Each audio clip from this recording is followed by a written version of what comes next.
జగన్ కు అందరి ద్రాక్షగానే మిగిలిపోయింది ముఖ్యమంత్రి పదవి అనేది లేదా రాజకీయ యోగం అనేది. ఈ సంవత్సరం 34 సంవత్సరం జగన్ కి ఎలా ఉండబోతుంది అంటారు? జగన్మోహన్ రెడ్డి ఏంటంటే కన్యా లగ్నమైంది. లగ్నాధిపతి బుధుడు తృతీయ స్థానంలో శుక్రుడితో కలిశాడు.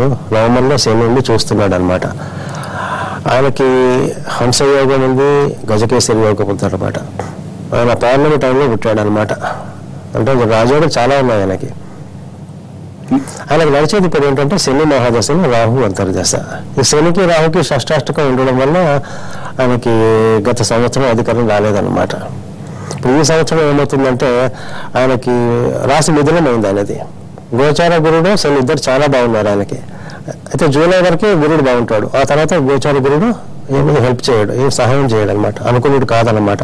అందుకనంటే జూలై తర్వాత కొంచెం అనుకూలత తగ్గుతుంది, కానీ పెద్దగా ఆయన బాధపడవలసింది భయపడవలసింది ఏమీ లేదు.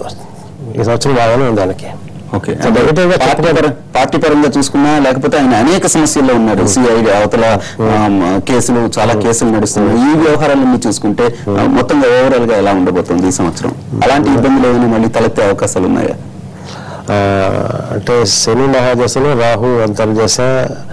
ఇప్పుడైతే మరి జైలుకి వెళ్ళే అవకాశం అయితే లేదు, ఖచ్చితంగా చెప్పచ్చు అది.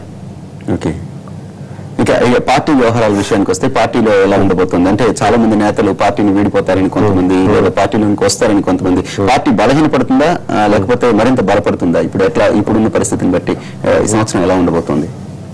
అంటే ఇప్పుడు 2015 జూలై తర్వాత ఒక 10% బలహీన పడుతుందని చెప్పాలి పార్టీ. అంటే పూర్తిగా కాదు, ఎందుకంటే ఆ గోచార శని చాలా బాగున్నాడు. 2017 జనవరి వరకు మిథున రాశి వాళ్ళకి గోచార శని చాలా బాగున్నాడు. అది సక్సెస్ని ఇండికేట్ చేస్తుంది, అధికారాన్ని ఇండికేట్ చేస్తుంది, తర్వాత ఆస్తి సంపాదించడం అనే దాన్ని సూచిస్తుంది అనమాట. చాలా బాగుంది ఆయనకి.